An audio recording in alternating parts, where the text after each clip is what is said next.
Hello students, welcome back on my YouTube channel. आज हम discuss करेंगे क्लास 10th का chapter number 1 chemical reactions and equations.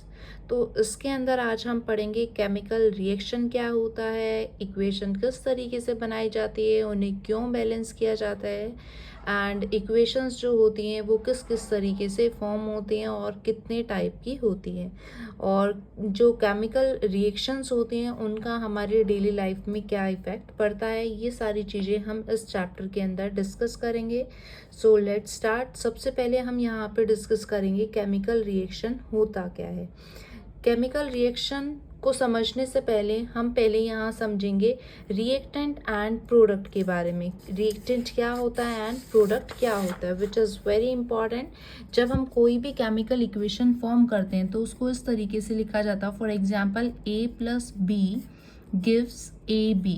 तो यहाँ पे जो AB है वो किसको रिप्रेजेंट कर रहा है, रिएक्टेंट को, एंड AB किसको रिप्रेजेंट कर रहा है, प्रोडक्ट को। और ये जो एरो का साइन है वो रिप्रेजेंट कर रहा है गिव्स को। यहाँ पे हमने दो एलिमेंट लिए, हम यहाँ पे दो कंपाउंड भी ले सकते हैं। जब हम इन दो एलिमेंट्स को आपस में केमिकली रिएक्ट कराते हैं तो ये हमें क्या देता है, एक सब्सटेंस देता है, न्यू सब्सटेंस, जिसको हम क्या बोलते हैं, प्रोडक्ट।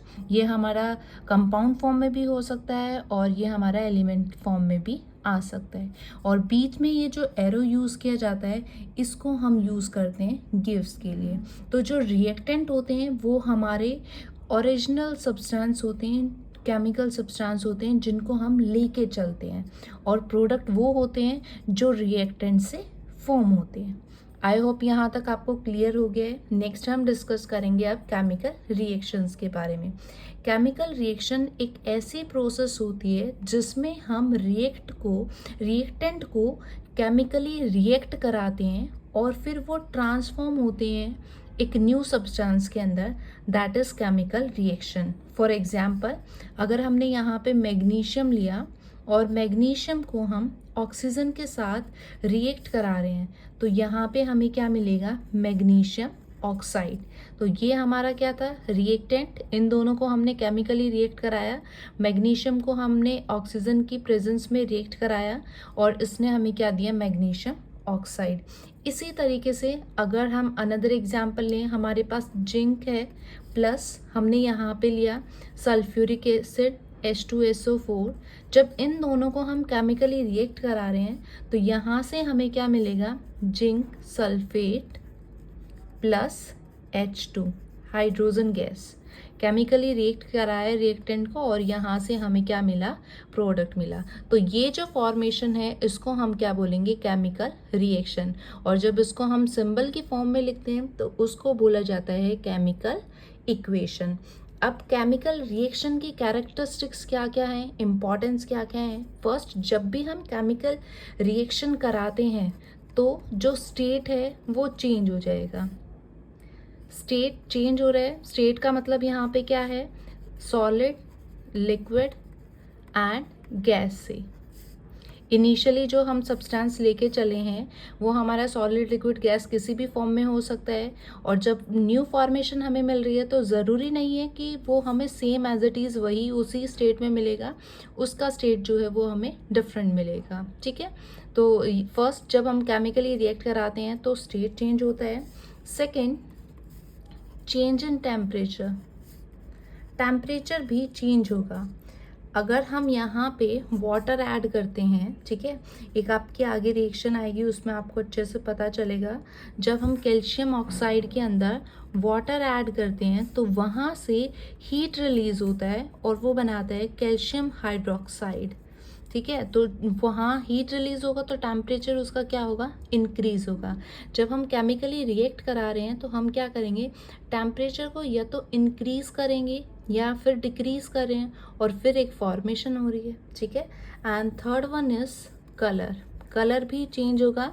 जब केमिकली रिएक्ट कराते हैं तो इनिशियली रिएक्टेंट का कलर डिफरेंट होगा और जो फाइनल हमें प्रोडक्ट मिलेगा उसका कलर क्या होगा, डिफरेंट होगा। यहाँ पे हम एग्जांपल ले सकते हैं रस्टिंग ऑफ आयरन का। आयरन जब ऑक्सीजन के प्रेजेंस में रिएक्ट करता है तो वहाँ पे उसका कलर चेंज हो जाता है, उसके ऊपर ब्राउन फॉर्मेशन आ जाती है जिसको हम बोलते हैं रस्टिंग ऑफ आयरन।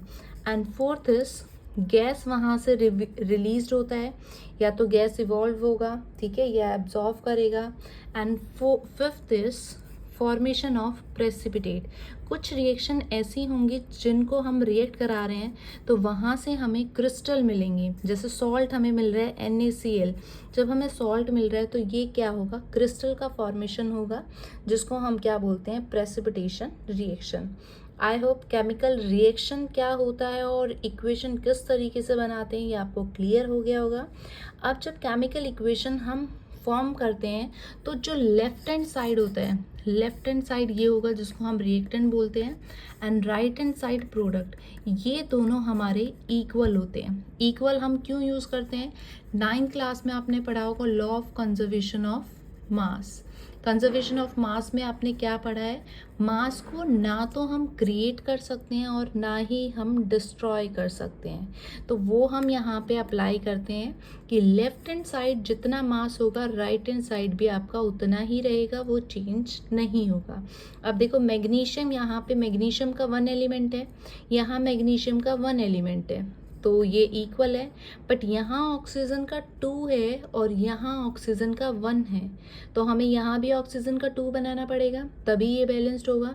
तो हम यहाँ पे आगे 2 लिख देंगे। जैसे ही हमने 2 लिखा, ऑक्सीजन तो बैलेंस हो गया, बट अब देखो राइट हैंड साइड मैग्नीशियम का 2 हो गया और यहाँ लेफ्ट हैंड साइड क्या हो गया, 1, तो इसको भी हम 2 से मल्टीप्लाई कर देंगे। तो अब ये इक्वेशन हमारी क्या है, कंप्लीट बैलेंस्ड फॉर्म में है। और वो बैलेंस क्यों किया जाता है, क्या रीज़न है, law of conservation of mass की वजह से। नेक्स्ट लेक्चर के अंदर हम केमिकल इक्वेशन को किस तरीके से बैलेंस किया जाता है वो डिस्कस करेंगे। आई होप यहाँ तक आपको क्लियर हो गया होगा। Thank you so much.